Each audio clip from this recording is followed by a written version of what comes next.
What a nice group. It's good to see everybody today.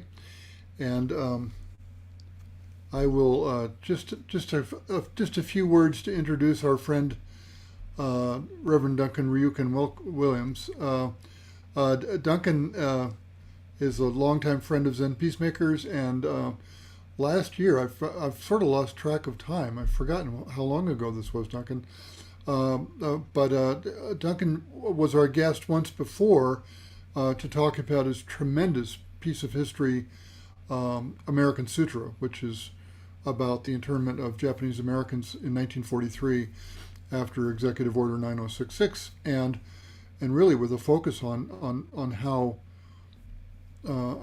people kept their faith alive, and it's a beautiful read. If you have not read it, Duncan, I promise not to be shameless here, but if you haven't read it, I highly recommend this book. Most of you know, I think, but it's worth mentioning. Duncan is an ordained Soto Zen priest. He was a chaplain at Harvard, where he received his PhD, and he's a professor and the chair of the USC School of Religion in Los Angeles. And Duncan today will be talking to us about Sutra and Bible, faith in the World War II Japanese American incarceration. And I believe Duncan has some images around an installation, an exhibit that he co-curated in LA, Japanese American National Museum. And so Duncan, I'm going to mute myself because these nice people did not come to hear me talk. So I will hand the talking stick to you, my friend, and thank you once again for being our guest. Thank you so much, Jeff. And I very much appreciate this opportunity to meet with all of you again. Just so that I don't repeat fully, things that I've may have shared with you last time about my book. I did want to kind of orient my talk today, which is still related to Buddhism and the World War II Japanese American incarceration experience. But I wanted to say a few words about this exhibit that's up at the Japanese American National Museum right now. It's on until November of this year. So if you're ever in LA, please come and visit the museum. Give me a ring. I'll give you a private tour of the show.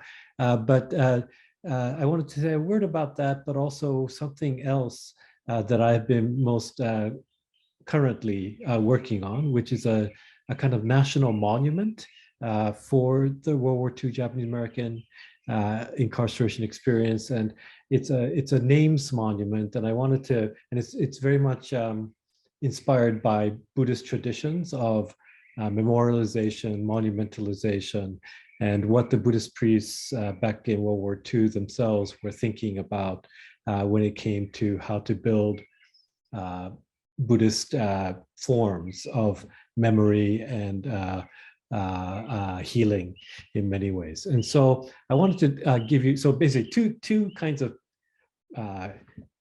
aspirations for me today: to share with you some information about this exhibit that is up in LA, and I think some deeper meanings for American Buddhism, but also this forward-looking monument that is going to be built at very many of these former World War II confinement sites. We're going to be placing monuments at these former sites of incarceration, and I wanted to, in some ways, this is a small group, and hoping that maybe you might be able to give me some feedback as well, because it's still in a fairly initial phase of conceptualization and so forth. But in any case, let me share my screen and it's more helpful than me talking to show you some images, and that way I think be able to get into the material a little bit easier.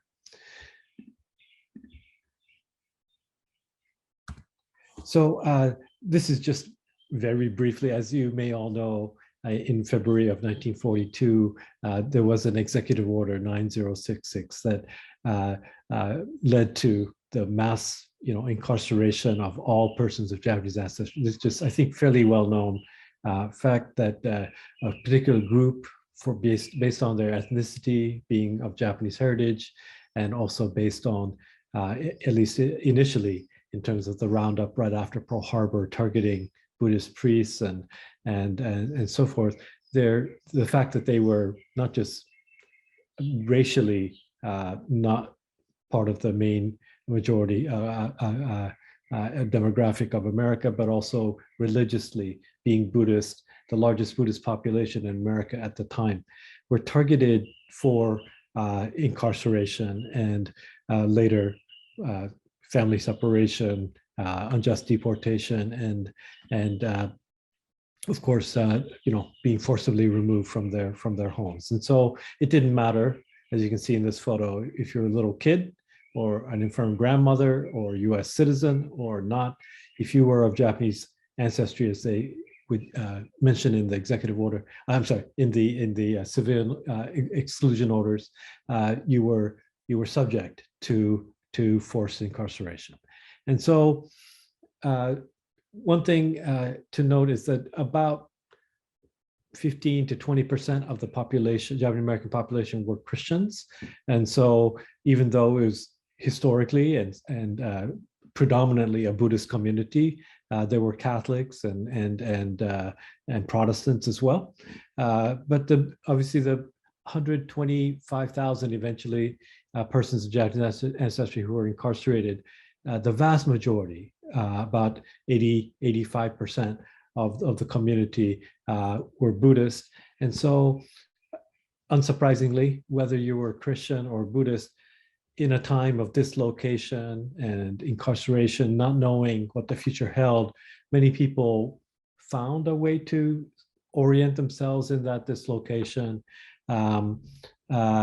through their religious heritage, whether it be the teachings of the Buddha or Christianity, or the rituals associated with it, or the sangha, the community that would form. And so in each camp, barracks were dedicated to, they called it a tri-faiths, but the Buddhists, Protestants, and Catholics each got a, at that time in America, the tri-faiths were usually considered like Protestants, Catholics, Jews, but in these camps, it was basically Buddhists, Protestants, and Catholics in that order in terms of the demographics of the time. So vast majority were Buddhist, and these barrack churches became the hub for community, sangha, kind of like support for each other, sharing the Buddhist teachings, or if you're Christian, the Christian biblical messages that would help people frame their situation in these camps. And so I've talked about a lot in previous times about how Buddhists tended to do it for Christians. They would often talk about desert exile and reference back to biblical ideas of being in a desert or in a unfree place and yearning for freedom. And so it's the same thing with Buddhists. They often referred to teachings within the tradition that talked about, very typical kind of like lotus flower emerging or rising up above muddy waters, and many Buddhist Dharma talks given in these camps referred to metaphors like that to talk about being in a muddy or difficult situation karmically, and then having a method to rise up, and often referring to the idea that the difficult karmic circumstances themselves, the mud themselves, could be the nutrients for that freedom. And so people in camp, and then I'm just going to briefly refer to the exhibit now. We have many different kinds of expressions of that kind of yearning for freedom in a moment when your civil liberty, your freedom's been taken away from you. People carving out of found desert wood, wood from the mess halls, beautiful butsudan. We saw, people often couldn't, in the few days that they had after Executive Order 9066, they often were given notice after the public civil exclusion orders went up. It was often maybe a week or 10 days that you'd have to pack your one suitcase. And so people weren't able to take many of their things that sustain their faith, like Buddhism, Buddhist altars, and even in those barrack churches, they had to build, beautiful altar pieces to be able to formally gather. And so, in the exhibit at the museum in LA, we have, for example, this altar that was used at the Heart Mountain Buddhist Church. You can tell, like, they were really quite, I mean, these just found wood, desert wood, wood from the mess halls. Maybe they were able to get one or two pieces from the outside, but they made these beautiful altar pieces that would adorn these camp, they call them barrack churches, but the Buddhist temple in camp. And when you see it in person at the museum, it's really quite profound to be able to get a sense of what kind of faith was behind the feeling behind, the need to kind of form community again, despite being behind barbed wire, surrounded by armed guards. And so this kind of thing of creating faith behind, this is one of the many, we have Christian crosses that were made in camp in the same way. That kind of thing is quite central to the exhibit. But the show itself is called Sutra and Bible, and it's named that for a reason. It's because we have two kind of artifacts that I think is very, very significant for both Japanese American Buddhist history as well as Japanese American Christian history, which is what we call the Heart Mountain Sutra stones, and then the Kitaji Bible from Poston, Arizona. And the Sutra stones, if you can take a look, these are stones with Japanese kanji characters on them. They were buried in an oil can right underneath the area of the Heart Mountain Cemetery. And it's something that for many years was called the Heart Mountain Mystery Stones after they were kind of accidentally dug up. They didn't know what they were. And this is something that in the Buddhist tradition, if you go back to the Kamakura period and Muromachi period, I think many of you may, I don't know, I'm not sure, but maybe may have participated in Shakyo or for example, copying of sutras, copying of the Heart Sutra, for example. If you're in the Zen traditions, it's a very common thing to do, to copy the Heart Sutra many times. But this is what we would come to find out was the copying of the Lotus Sutra, or a particular chapter in the Lotus Sutra. And as you know, in Soto Zen tradition, we also chant chapters of the Lotus Sutra as well. But this was by most likely a Nichiren Buddhist priest, because the Lotus Sutra is so important in the Nichiren tradition. And he was a chief calligraphy teacher at Heart Mountain concentration camp in Wyoming. And he led a small Buddhist sangha in LA called the Nichirenji Buddhist Temple.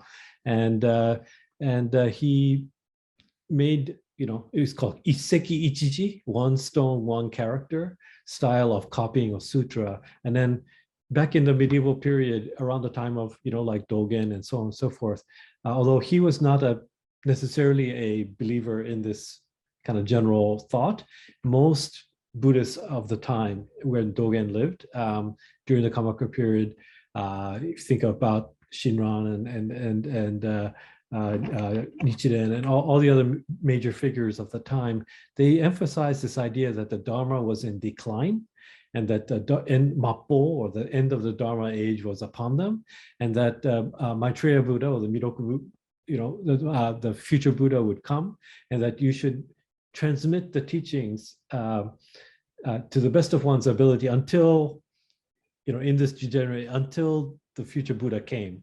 That kind of idea was very, very common in Kamakura period Japan. And so people actually copied sutras to kind of preserve and transmit the teachings, and then they buried them in what were called kyozuka, or sutra burial mounds. And so we believe this is a kind of there's many, many instances into the Edo period of this kind of practice, but we believe this is what happened in this American concentration camp was something that was hearkening back to an old tradition of copying sutras in a very time when you thought the Dharma was about to disappear, and then burying them with the hope or aspiration, that promise of one day it would be possible to practice Buddhism again. And so this is, I think, a very, very important kind of like moment of like when, you know, at that point, about 100-year history of American Buddhism, you know, 1850s Chinese come, they represent the largest community of American Buddhists at that in the early part of the 20th century, and of course the late part of the 19th century. And then the Japanese, by Pearl Harbor, become the largest Buddhist community, and they're under attack. And you know, the Dharma is about to disappear in America at this point. But it's a kind of, to me, it's like a prayer for a time when Buddhism can be practiced freely, openly, and not hidden and buried again. And so to me, this is a very important artifact of our American Buddhist history that we have displayed at the museum. And then the Christian counterpart is this Bible called the Kitaji Bible. Captain Masao Kitaji is of the Salvation Army. He spent every day from 5 a.m. to 12 noon copying a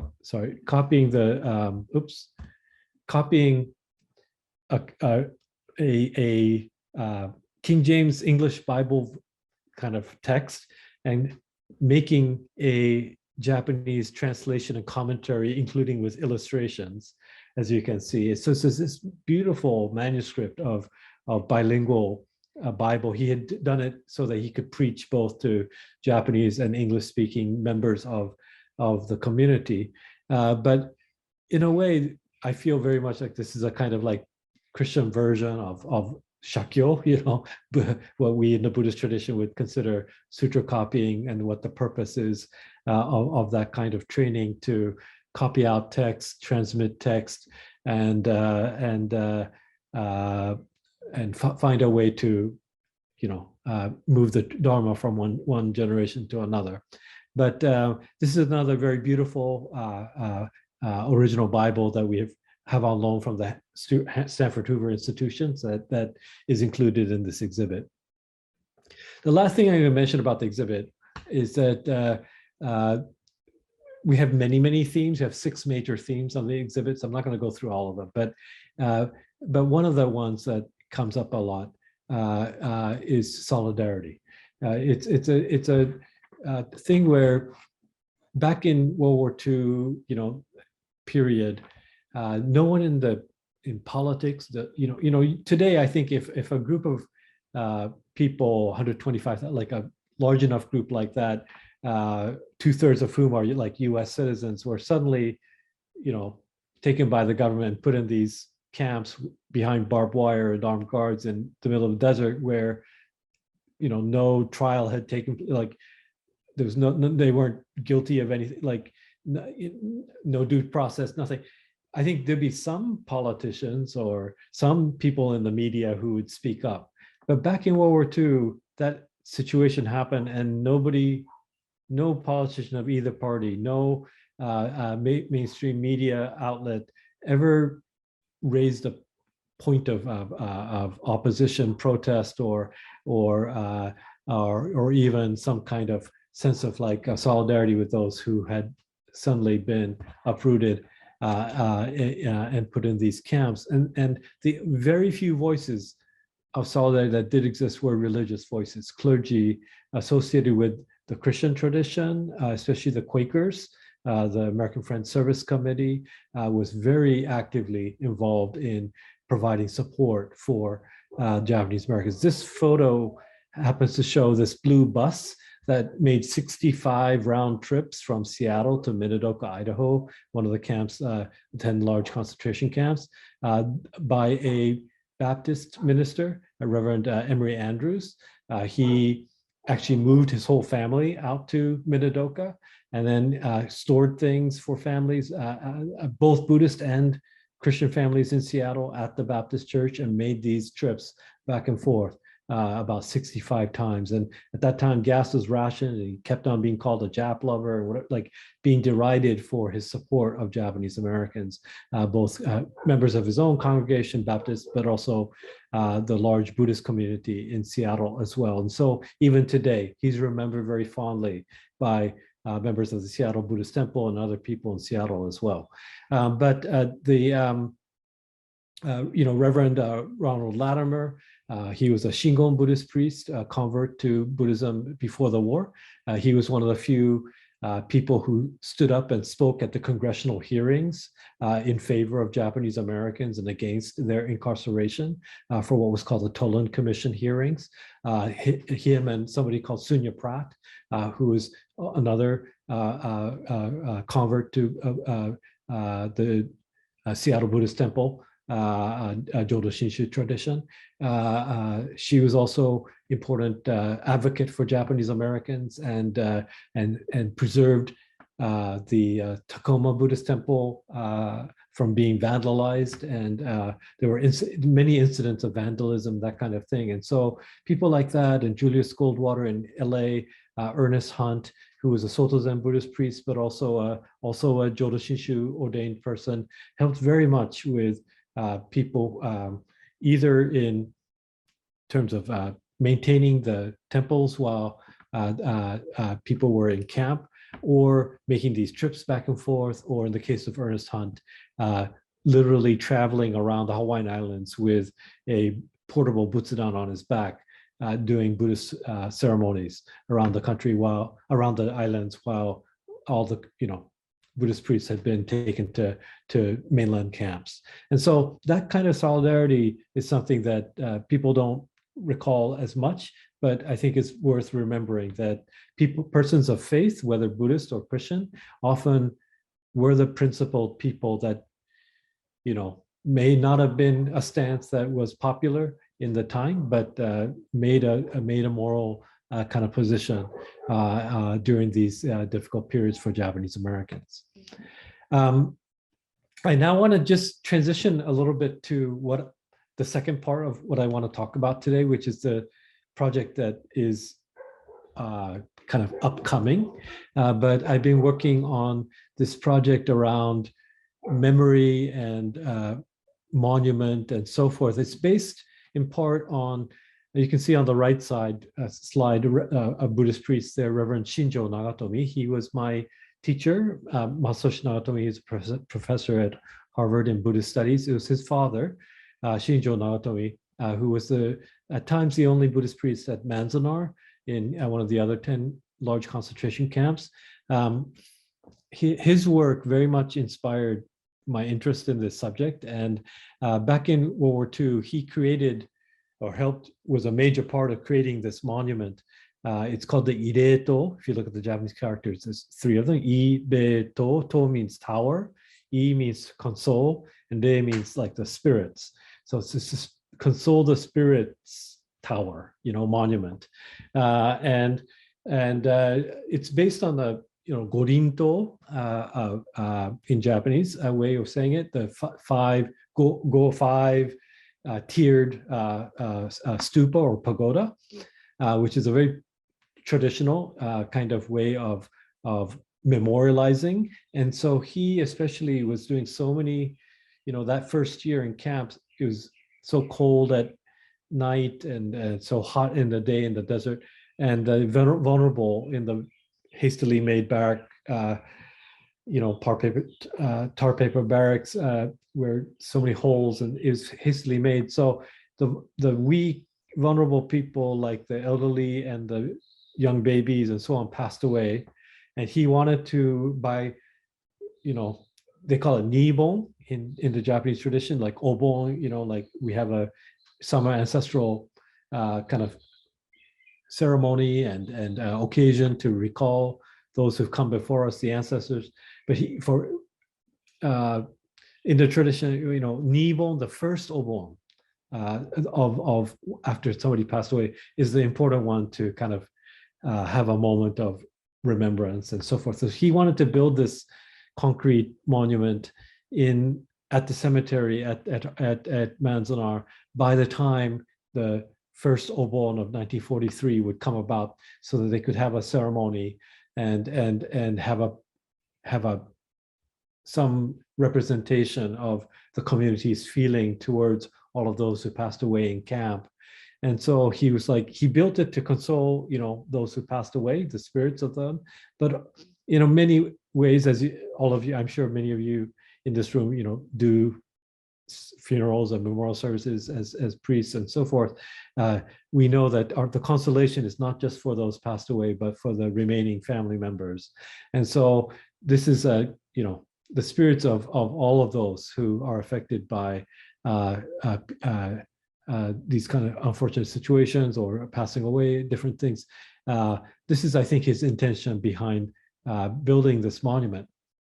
And so I've been inspired with that to think about what kind of monument do we need today to mark, because there's no national monument for this experience, and different camps have some remains of barracks, or in Manzanar, a monument like this.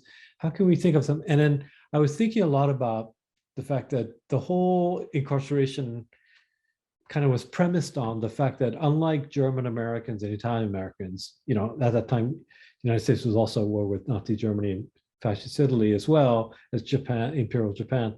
And so why weren't all German Americans rounded up and put in camps? Why wasn't there mass incarceration of every single, Italian American, German, child or grandma? And the difference is not just about, there was a kind of racism of the time, but it has to do with this idea, I think, that for those who were not considered belonging in America, you could kind of lump them together in this kind of undifferentiated mass that was not based on their individuality, but on their group, association, identity, affinity. And that kind of erasure of this community, kind of like an extraction of an entire group of Americans, and just being able to excise them from the landscape and put them in these camps, is kind of premised on this idea that they're not quite American and don't deserve being treated as if they were persons, individual persons with names and backstories and full lives. And so part of the idea that I've been working on is to kind of give people's names back. And so I've been thinking about a national monument that would be built around kind of naming all of the, just like we do when we do our Shotsuki Hoyo, or, like monthly memorial service ceremonies. We always chant the sutras, and we have a echo dedication verse, and then we always name the names, And I thought that's what Reverend Nagatomi was doing back in World War II too. He wanted to chant and name the names of everyone who passed away. And so I've been kind of thinking about, this is a sketch of the original, Gorinto, like 5-tiered stupa thing that it's in the Nagatomi collection at Manzanar. And I've been thinking about that shape, and then also the idea of ide in general, and then doing it as some kind of, how do we create a names monument? And so, and this is other monuments in World War II, another one called Ireto in Amachi camp, concentration camp in Colorado, and then honor roll name, with names.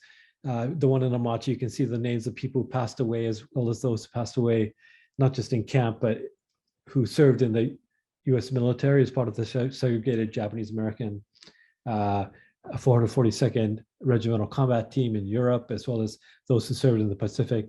They put an importance on names and remembering through the recollection of names. And so I've been thinking about all of this, also with the idea of, back in, as far back as, when Japanese first came to America, they started working on the sugar plantations in Hawaii, and, Arakawa, Asunama, they couldn't remember all the Japanese names. And so they gave people they just became numbers.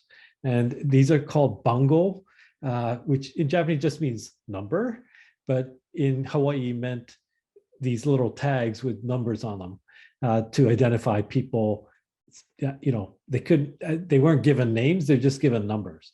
And the same thing happened in World War II. Like people were given these little tags with numbers on them so that they could be just classified and processed easily. And so a part of thinking about doing a names monument came from this type of background and history. And then, there are a number of important names monuments in the country. Obviously, Maya Lin's Vietnam War Memorial, the 9/11 Memorial in New York City. And then I think most relevant for this project is the Alabama one. It's formerly called the National Memorial for Peace and Justice, but more colloquially well known as the Lynching Memorial. It has the names of all those persons who experienced that kind of racial terrorism in the American South, where from different counties in different states, names were assiduously collected from, it's not like there's a public record of all. It's, sometimes you can find names in newspapers, in county legal records and so forth. And those are all brought into this, memorial and monument where these hanging metal structures were, onto them were placed these names from different counties of people who often were nameless while they were undergoing these highly difficult circumstances. And I wanted to think about what would it mean to kind of merge those type of ideas together. And so, first of all, I've been coming up with, we actually don't have, this is one of the after effects of war, is of this type of racialized and kind of downplaying of people's individualities, is we don't actually have a master list of all of the names of people of Japanese ancestry who were incarcerated during World War II. So for the last several years, I've been working on internee created directories in Japanese, government rosters, and just with a team of about 12 other researchers. I'm the kind of lead on it, but I have a great team of people who are working with me, where we've been compiling lists and double checking names and spellings and whatnot, and coming up.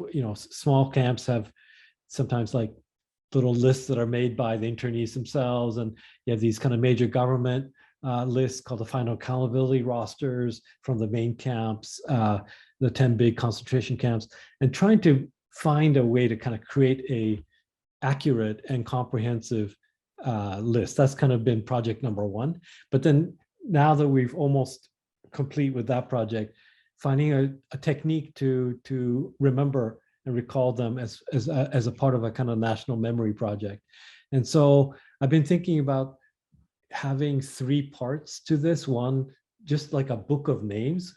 In our temples, we have on the right-hand side of the altar, like the kakocho, the literally the book of the past, where we have all of our sangha members there. And so when we do the services, we can recite their names. So I was thinking about, how about we, kakocho, we sequence them by date of death.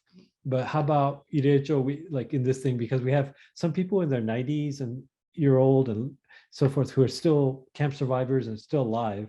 So I don't want to be like when they died, but I've been thinking about when they were born. So the oldest person that went into camp was a 90-some-year-old, and the youngest person who experienced incarceration was born in camp right at the end of the war. So they be the first and last names in this book of names that we're creating, called the Irecho, a kind of just a simple book with everyone's name in it. I thought that could be one form of a names monument. It's not a physical structure as such, but it's a monument of sorts of every single person, not with much any more detail than their name. But in the virtual memorial kind of website, we thought we could put more information on which camps was that individual in, which, photographs of them and other things like that we could also kind of think about what is the more information about the person behind the name. So that kind of thing, Idezo, Zo, and we used it like Alaya and Vijnana, like storehouse consciousness, storehouse, Zo.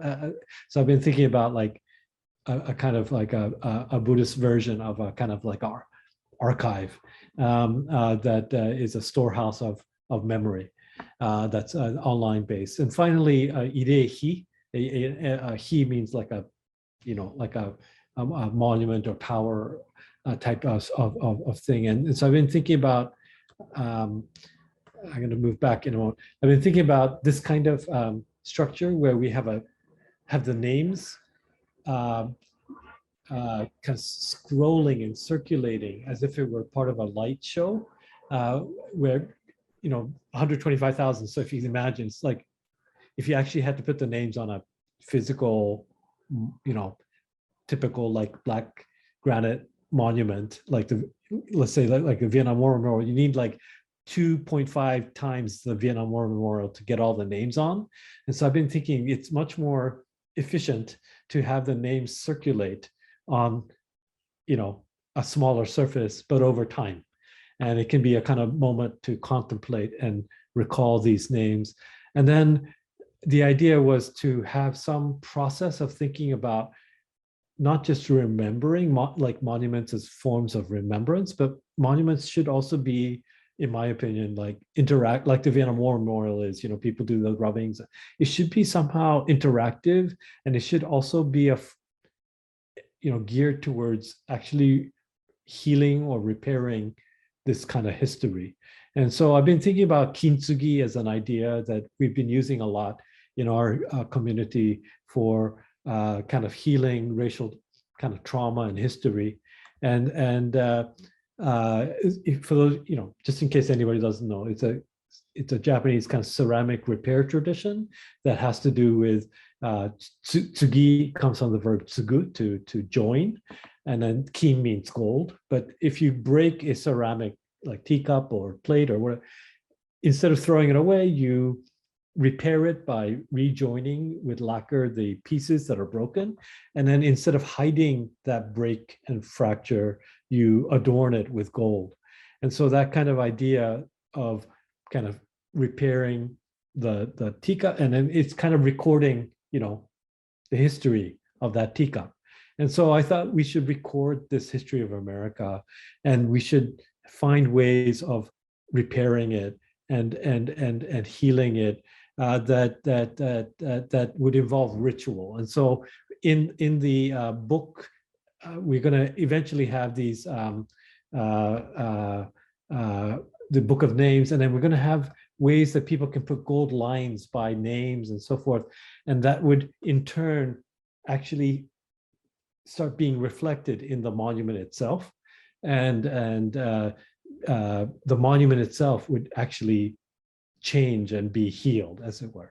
So this is a kind of basic concept of what I'm trying to draw on, kind of Buddhist ideas and traditions of monumentalization that people like Reverend Nagatomi did back in World War II, but kind of make it into something that's for today and in the next couple of years to make it. And ultimately, the idea, the kind of idea behind it comes from a word that or phrase that the Reverend Tokunaga, who used to serve the San Jose Buddhist Temple, he used to talk about the karma of a nation.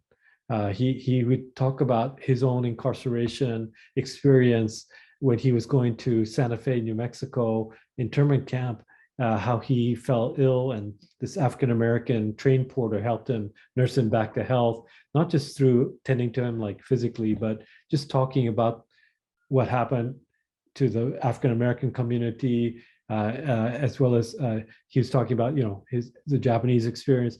And what he realized was that this is after the war, he became a very important part of what's called the redress movement. He was a litigant in the NCJR, it's called the Redress and Reparations, kind of legal case that was brought. Eventually, the legislative strategy for redress ultimately was successful and resulted in the 1988 Civil Liberties Act that President Ronald Reagan signed. But in that movement, he was a very important voice, and kind of rare for a Buddhist priest to be speaking up on these subjects, but he would talk about the need for reparations, for racial reparations, not just for Japanese, but for African Americans, and how he's thought about it as if the nation, it's not just an individual that has, you know, karma, but that the nations can have karma, and that unresolved things, you know, and it can be positive or negative, right? Things that our ancestors leave us but are unresolved, kind of passes on and is transmitted over generations, and that intergenerationally America has had different kinds of negative racial karma, and that we need ways to heal and repair that history. And so anyway, I'm just gonna, I'll stop sharing the slides there, but just to say that this is the type of project I'm working on, and as you can tell, it's still a little bit in a preliminary phase, although the names, you know, roster itself has pretty much come together. I'm working with different artists and designers to come up with how to build the thing, and I was very fortunate to receive a major grant to implement this project, but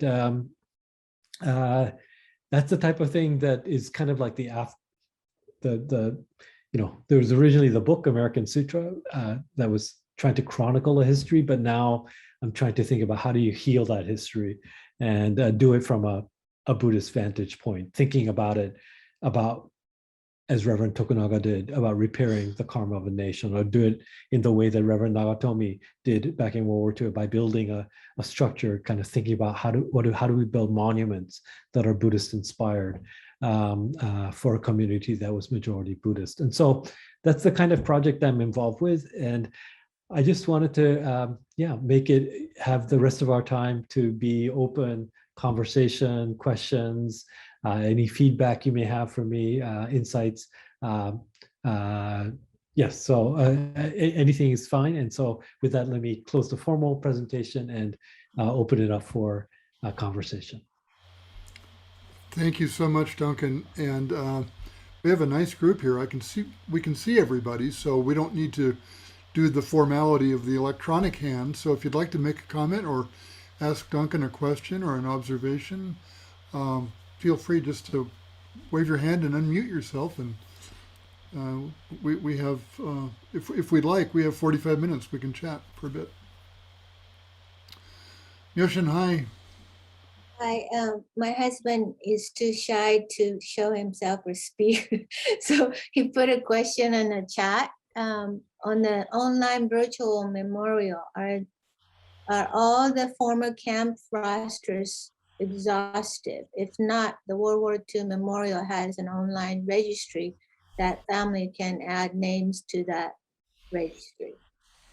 Yes, so one of the biggest problems we have had, just for being, you know, if the idea was their names were erased, they're just lumped together, to make sure that nobody is left out, and also to do edict, like consoling and honoring of people, we have to make sure that the names are not spelled wrongly, inaccurately. So just for example, all 10 of the large War Relocation Authority concentration camps, the big ones that housed about 110,000 people, there are about, you know, another 15,000 people in these other camps run by the Department of Justice, the US Army, and the Immigration Naturalization Service. There's all those camps too. But just if we go with the big camps, purportedly at the end of the war, as they shut down, each camp created what's called the Final Accountability Roster, the FAR, and it's supposed to denote all the names, and has like where they came from and what day they entered and what day they exited camp, or if they died in camp, what day they died, and so on and so forth. And it's supposed to be this document that's very comprehensive. But my team, we've been doing analysis of every single, I've gone through the names at least 3 times, about 110,000 names 3 times. And it's about 25% wrong in terms of spelling of names. And a lot of people were in more than one camp, which means they're in more than one FAR. Or in the case of people like Buddhist priests who were often picked up very early on, right after Pearl Harbor, they often were in 5 or 6 different Department of Justice camps. And so you look at these camp rosters and you notice right away that their names are spelled differently in the different camps. So our team has been going through the process of looking at 1940 census, looking at World War II draft cards, looking at birth certificates, Social Security, death index, obituary, like every possible source to try to determine which spelling is accurate and correct.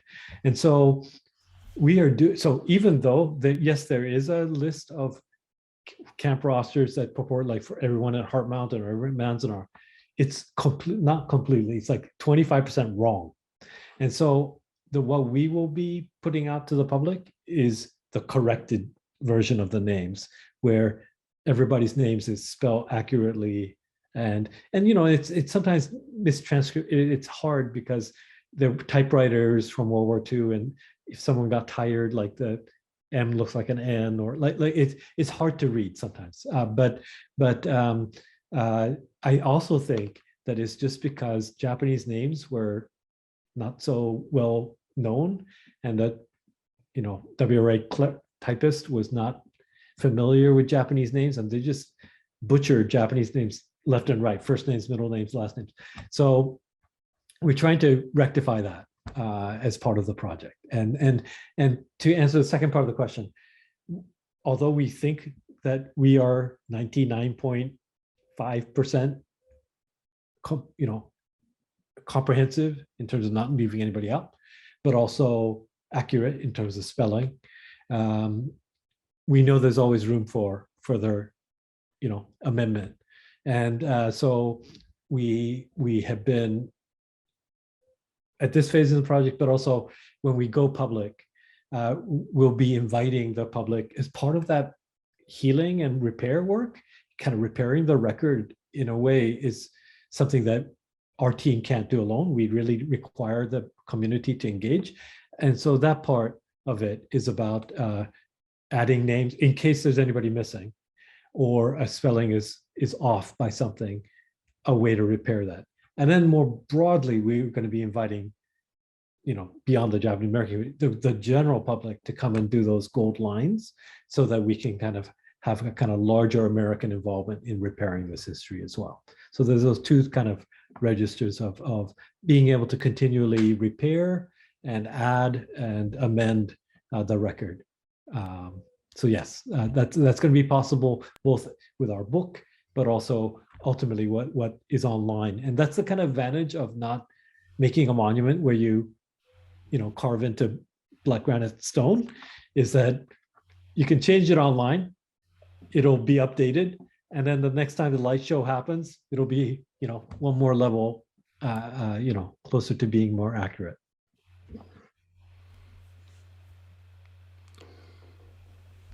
Duncan, I Yes, have a question. I should probably wait till the end, but it ties together with what you were just talking about. And I'm curious about, are there names, and were there people who simply went missing, were unaccounted for? And I would imagine some of the confusion around spelling and this, that, you know, and related aspects may have had an effect on this. But I'm interested about that, where people somehow just, you know, people disappeared. People were, you know, unaccounted for in this process of moving around so many people. Right. Well, you know, there's camp rosters and then what we call transfer lists, and they were, you know, it's not quite like, you know, people that work on like the Holocaust and names, and they often talk about how the Nazis were very meticulous in their accounting of train transfer. You know, it wasn't, I would say the American documentation was not as good in that, you know, it's in a strange kind of perverse, like it was not as systematized. And so you can find that people slip through the cracks, but usually at some point in some part of their incarceration, there's a record that's made, a transfer out on this train to go to a different camp, a interrogation record that the FBI agents held. There are different records that will document people, so that more or less we're confident that we're not got too many people who are unaccounted for. I think the people that often get overlooked, we've got certain case scenarios that are common for this kind of overlooking, which is people who were never in one of the big camps, who did go to a temporary, what they call assembly center. It's like a horse stall or something like that at a racetrack. They were placed there for a few months, and then they went out in Idaho or Oregon for sugar beet farming. There was a big national need for sugar, and so they thought the government saw that as a, how should we say, national defense need. And so they would allow some Japanese Americans that had farming experience to go out to Eastern Oregon, Eastern Idaho to do sugar beet farming. And so they never went into one of the big camps. So they often get forgotten, a couple thousand people like that. There are also people, for example, who were in these temporary internment camps that were deported. Like, for example, Japanese Mexicans who were doing fishing stuff in Southern California area, they would get picked up. They often had Terminal Island in LA area as the kind of fisherman kind of base. And they get picked up by the FBI. They go to a temporary camp and stay there for 13 days and they get deported back to Mexico.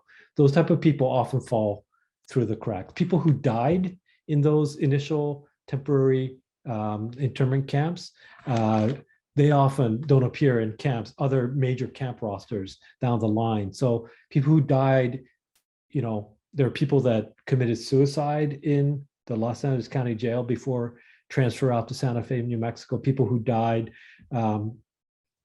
because of illness in one of these early camps, they often get left out. So our team has been working a lot on like, how do we not leave anybody out? So we've been thinking about all the different possible scenarios where somebody may not appear in one of the big rosters, didn't get to ultimately transfer out to that point, and somehow disappeared from the record. And the last thing I'll mention is, just, 2 days ago, I had a contact from a family that were like, please make sure, these two are my grandmother and grandfather's names are included in the roster. They're actually included in the major, final county roster of Gila River, but they're under a different set of names, an assumed set of names, because at the time they were undocumented immigrants, and they didn't have, they didn't want to, tell the U.S. government their real names, and so they had assumed names when they went into these camps, and so their assumed names are in the camps, but they were like, for the record to be correct, could you please put in their actual names? And so, we're constantly amending like that, if that makes sense.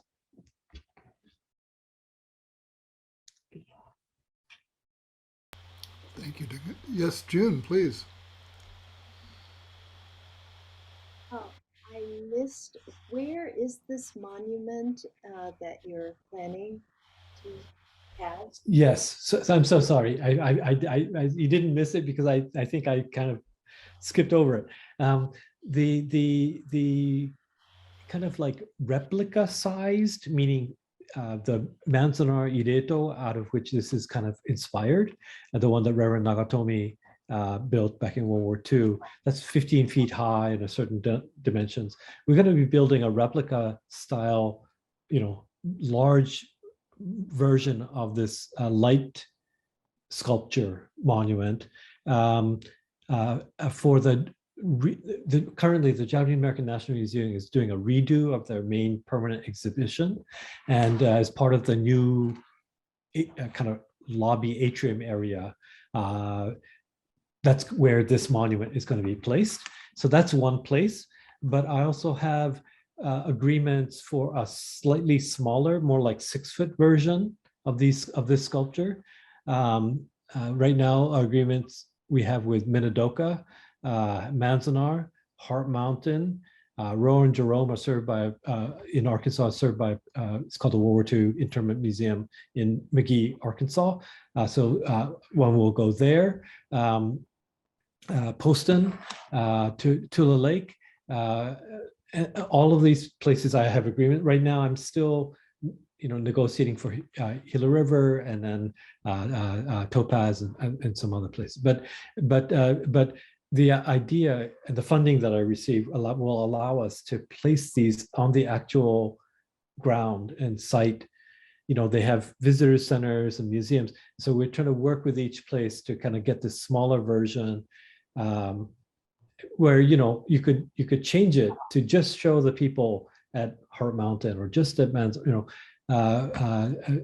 you can show the whole list and so on and so on. So the idea was that it would be a national monument, not just because it's at the Japanese American National Museum, but because it's in Arkansas, in Idaho, in Colorado, in Omachi will host one too. So Colorado and Arizona, etc. So and also we're trying to work with Hawaii as well. So to have something for one of the camps there as well. So these are all something that I'm hoping by having it the style of this 5-tiered stupa, we can kind of easily also travel it and kind of assemble it and disassemble it, and that kind of thing as well. And so, yes, it's going to be around the country eventually, but initially at the Japanese American National Museum in Los Angeles. Great. I think that's a wonderful idea. My maternal grandfather was at Honouliuli on Oahu. And then I have on my paternal side, 15 members of my family were at Heart Mountain. Yeah. So Honouliuli is a camp that for the exhibition in Los Angeles, we had the privilege of borrowing from the Nichiren Buddhist mission, the Honouliuli obon drum, as it's called.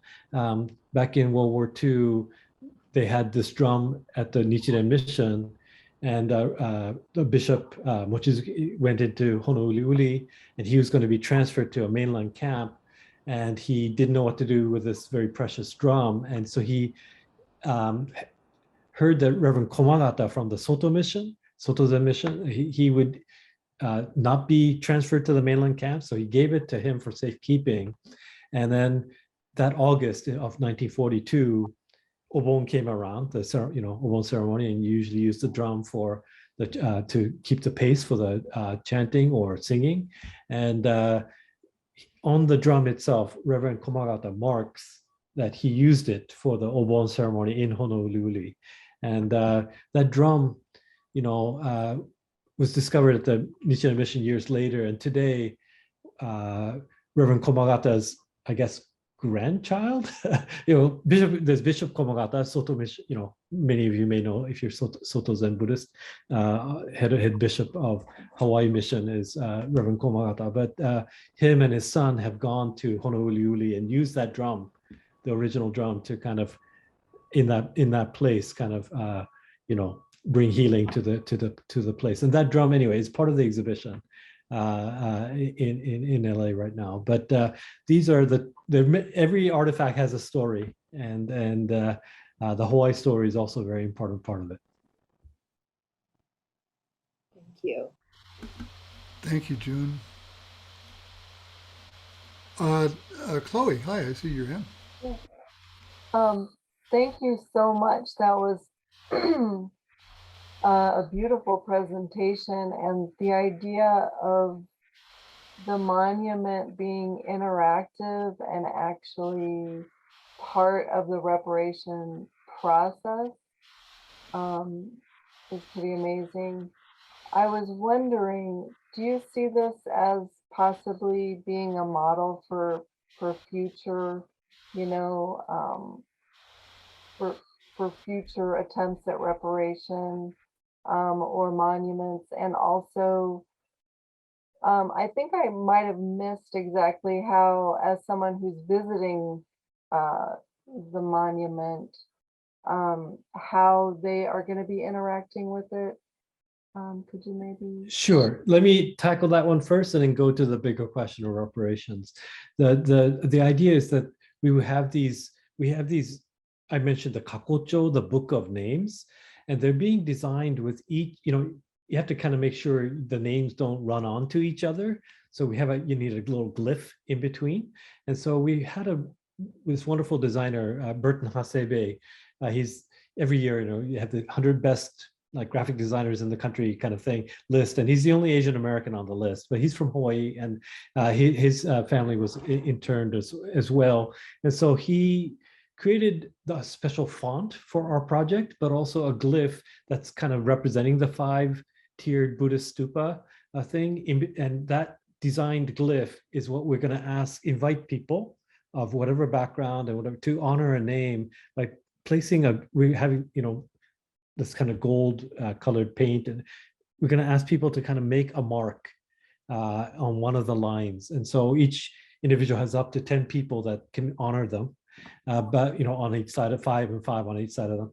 So, and every time that changes on the book, our idea is that the monument itself will get one more little gold piece. And so ultimately 125,000 persons' names are honored, then finally the monument will be those crack lines will be filled with gold. So that's the kind of like visual way of seeing the actually progress of acknowledgement of all of these names. So anyway, I hope that answers how we're kind of setting it up.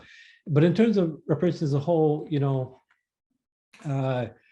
one of the most important advocates for Black reparations today, William Darity, Sandy Darity, and his wife Kirsten Mullen, they wrote a wonderful book on Black reparations called From Here to Equality, and they've been, I think, for HR 40, which is the kind of national Black reparations bill in Congress, but also for the California state Black reparations bill. They've been the kind of major consultants on them. And if you look at their book, they have that monument, the lynching memorial from Alabama, on the front cover of it. And I think what that shows is that reparations is not just about a government apology or a government kind of fiscal recompense, although that's obviously for people like Darity and Mullen very important things that they're looking for.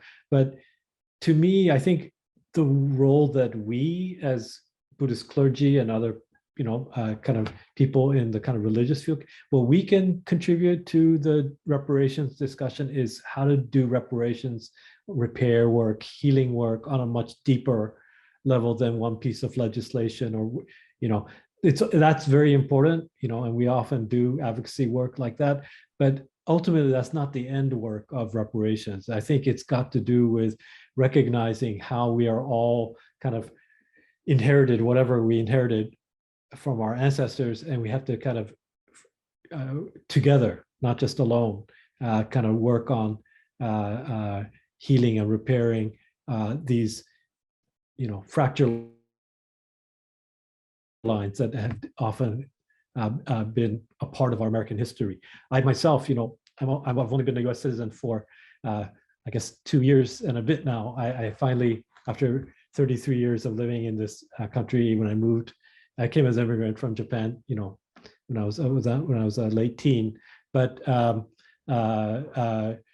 been on different visas, and I was always on a Japanese passport, and finally became a U.S. citizen. And I became a citizen on Juneteenth of 2020, and it reminded me, of the history of America, where that was about the Emancipation Proclamation being, delivered to some people in Texas, kind of delayed, right? And it's this idea of justice delayed and freedom delayed, and that it reminded me of kind of like, even though it may seem like I have nothing to do with Black American history, now that I'm a citizen, I've inherited, that history too. What American history, Japanese American history is, everything is part of the karma of the nation. It's kind of now flowed into my responsibility as a citizen as well. And so I've been thinking about reparations in that kind of vein, of something that is not about like,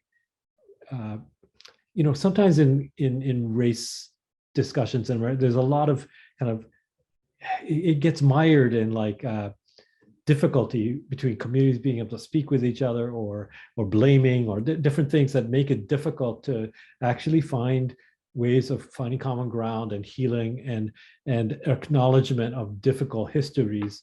And we got to find better ways to talk about this history. And I feel like we Buddhist people have different ways to talk about things because we believe not in purity, but in hybridity. We're the middle way. Like we know that being in between and that position in the middle is the fruitful way for finding ways out of ruts.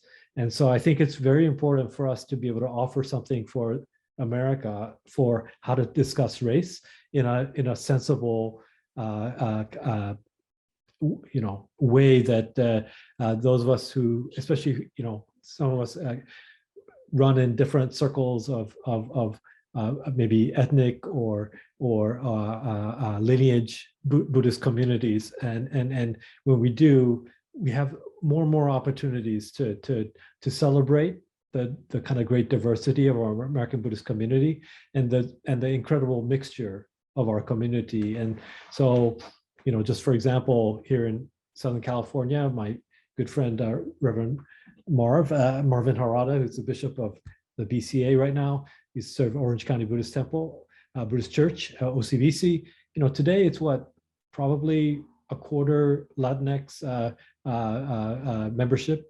And it kind of reflects the fact that in Southern California, Asians and Latinx people are the majority population by 2030, right? And it's not black and white.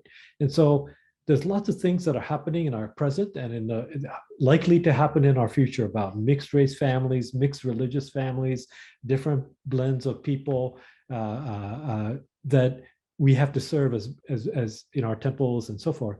And we need to become, I feel, part of the way to be able to navigate some of those histories as our temples become more diverse, and our American Sangha also becomes that way. I think we have to think about some of these histories and find our ways, our gifts or talents to try to and some of us have some things, and others have other tools in the thousand arms. So whatever your tools are, let's try to use them. Anna, hi, thank you. Hi. Thank you for your presentation. I know June Burke here in Los Angeles, and I was helping assist her in getting a memorial in Griffith Park for, I believe that's like an assembly or a transit. I've heard different words thrown around for what that was. But I know they're considering, what the memorial should be like right now. And this was all during COVID, so I don't know how much progress has actually been made, but I'm wondering if a smaller version of the memorial that you presented could go there, even though this wasn't a large camp by the standards of how large camp like Manzanar and places like that. And I'm just wondering if you've been in conversation with her about that. And I'd love to be a part of that and help. Yes. So June is she's a part of a larger coalition called the Tuna Canyon Detention Center Coalition. And people like Kanji Sahara and then Nancy Oda, or Nancy Kyoko Oda as she goes now. They've all been wonderful leaders in that movement to recognize there's a section of the camp that was in Griffith Park and a section of it in Tuna Canyon, and they've been working for some years on kind of preservation and memorialization and putting up some kind of plaque or memorial monument. And so, yes, I've definitely been in touch with them. And that's one of the camps. The names are hard. I mentioned the people, the Mexican fishermen, Japanese Mexicans who were deported. They were in Tuna Canyon in Griffith Park as well. So I've been very much closely working with that group on different ways that we can memorialize. And so sometimes, this particular thing requires some kind of indoor space like a visitor center or because it needs electricity, it needs the kind of setting to be able to see the names and so forth. So while it may not be good for that project in terms of an outdoor plaque or something like that, we're still working closely together with all of these different places. We're doing something with the Fort Lincoln Memorial, Fort Lincoln Internment Camp in North Dakota, for instance, where that project actually is outdoors, trying to build a granite monument with all the names. So it really needs to be accurate. And so I've been working with that group and the United Tribes Technical College and the tribal community in North Dakota because it's on their land, to the former internment camp, to build a joint project between the Japanese American community and the Native American community there to build this monument. And so that one actually will be a stone, like monument with the names on it, but our project's been kind of charged with coming up with the names for that. So we've been working with lots of different projects around the country because I think everybody wants to have names be accurate and think that recalling the names is a part of that remembrance. And for our American Buddhist community more broadly, whether it's Nyogen Senzaki in Heart Mountain or Reverend Naoto, there's so many people that I think we tend to, in American, let's say Zen, we tend to think about Senzaki and his impact on the kind of transmission of Buddhism. We tend to think, there's also people associated with our Zen Shuji Temple, the bishop, former Kenko Yamashita, and other people that I think we are somewhat familiar with their contributions to American Zen, but their names also are part of this history as well. And so I think it's nice to be able to recognize and honor them as well. Thanks, Anna, for that. Alex, go ahead.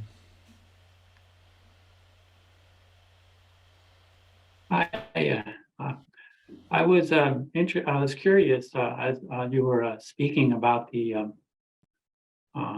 time of incarceration of those families in the internment camps and how individuals might simply receive a number and the things that they did to cope during that very difficult time. But I was curious about how did this come to a conclusion for those families? They must have needed a lot of help returning to their homes and all of that. I wonder if you could talk about that a little bit. How did it kind of end for them? Sure.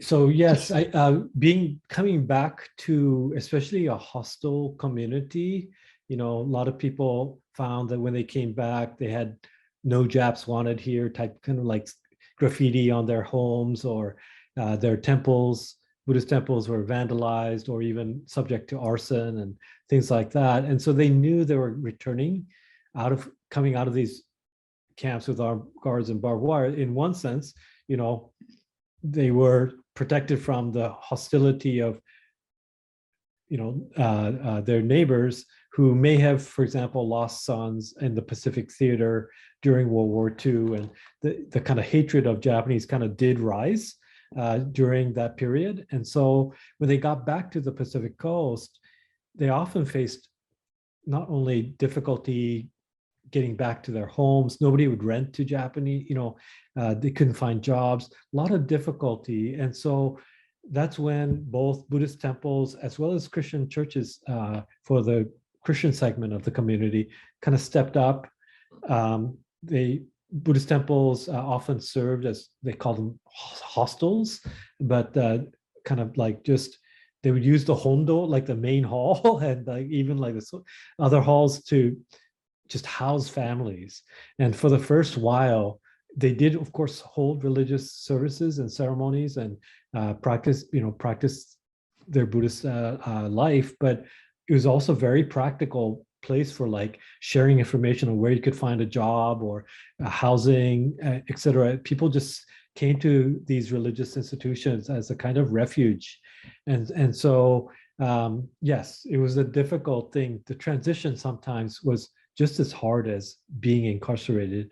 And so it took years to kind of reestablish life, reestablish the temple.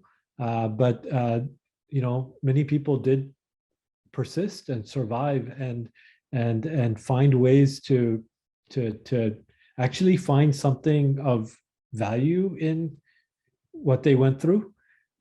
People often found like other Japanese American community members that for years after the war, they would continue to stay in touch and help each other and, assist each other after the war as well. If you came from a part of rural California or whatever, and you suddenly together with city folk, and you just found bonds that would endure. Some people got married after, people that they met in camp. Like a lot of different things happened, but it took a long time, I think, for things to come back. And what we see today as historic Japanese American temples, they didn't survive, out of nothing. People really had to work hard to keep those temples alive.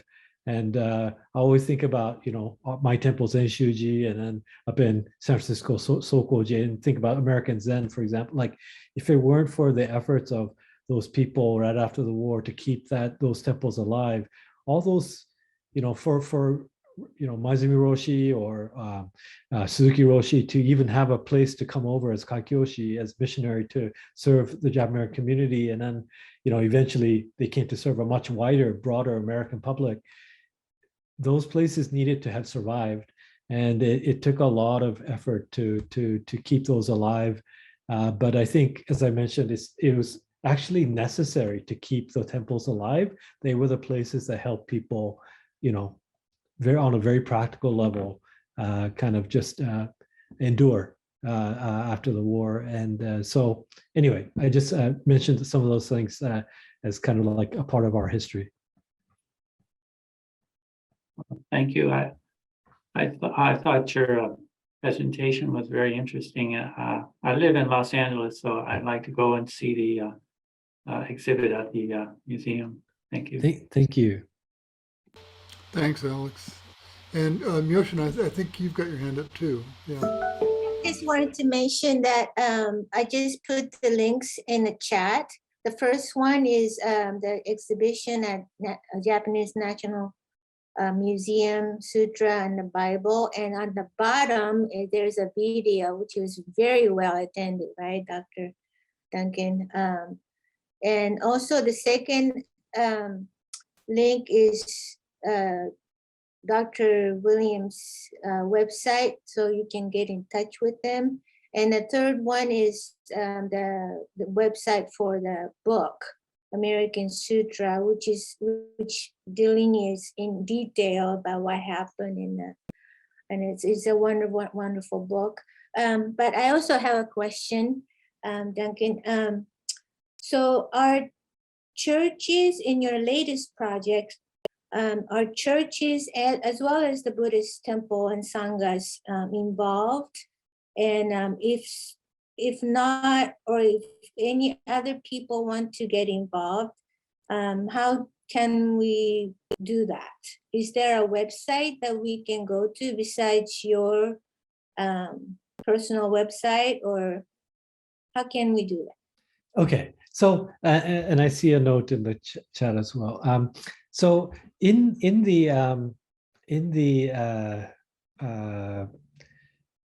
fall, September 23 or 24, I'm sorry, to be exact, on that Saturday, we are intending to hold a formal kind of launch of this project by bringing 3 large copies of the Ire-cho, the Book of Names, into the Japanese American National Museum for a year-long period of public engagement. We want to invite, anybody. As I said, if you're American, I feel like we inherit this racial karma of this history anyway.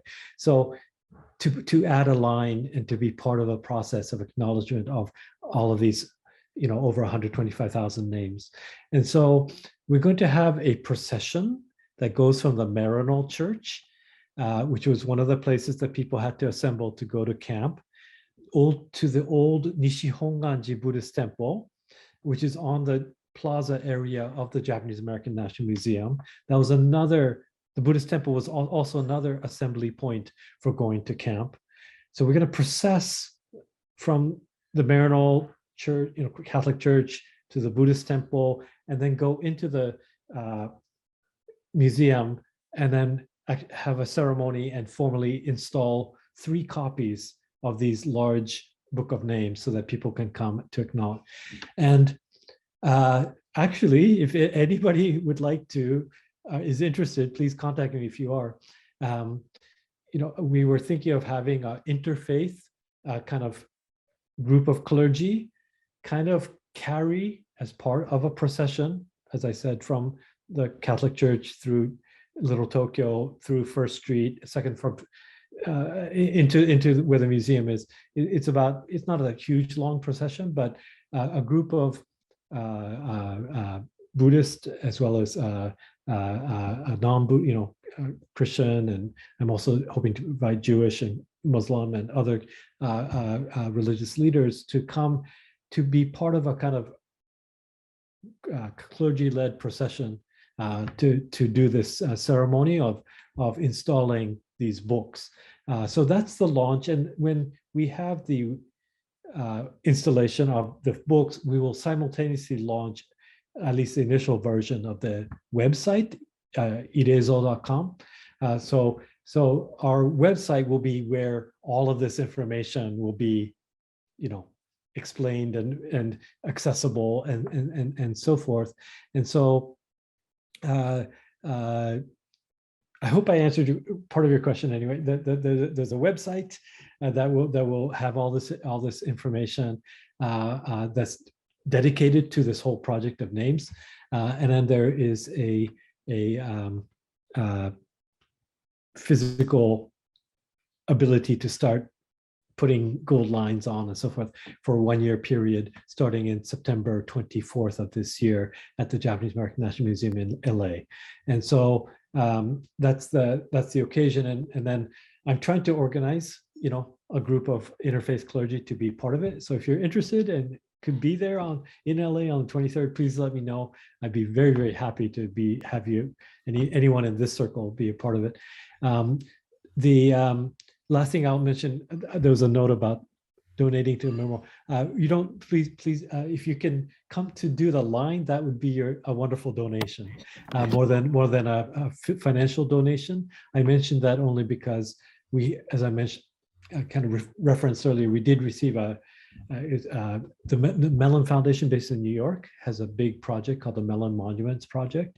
It's a big project. It's like $500 million, $500 million kind of like initiative to rethink Confederate statues in the American South, like a lot of issues around monuments in America today. And they have a big project to do that. And we were able to receive $3.4 million to do this project from them. So we don't need to worry about the money end of things. I think what we would love is actually people coming to acknowledge names. That would be a wonderful gift. And Duncan, let me say, if I could, if you'd like, in advance of the event in September, please supply us with information, images, text, whatever, dates, and so forth. And we're happy to promote the event through our newsletter and elsewhere, our social media. Thank you so much. Thank you. And I'd just also like to say, I'm with Zen Center of Los Angeles, and do keep us posted. We'd be glad to come boots on the ground to for the installation and all that kind of stuff, and also spread the word. So, Catherine, thank you very much. Very much appreciate ZCLA support. Thank you, Catherine. We are just about out of time here. If someone has a very quick and easy question, perhaps we could take one more, or we can maybe I'll just wait a minute here to see if anybody has anything.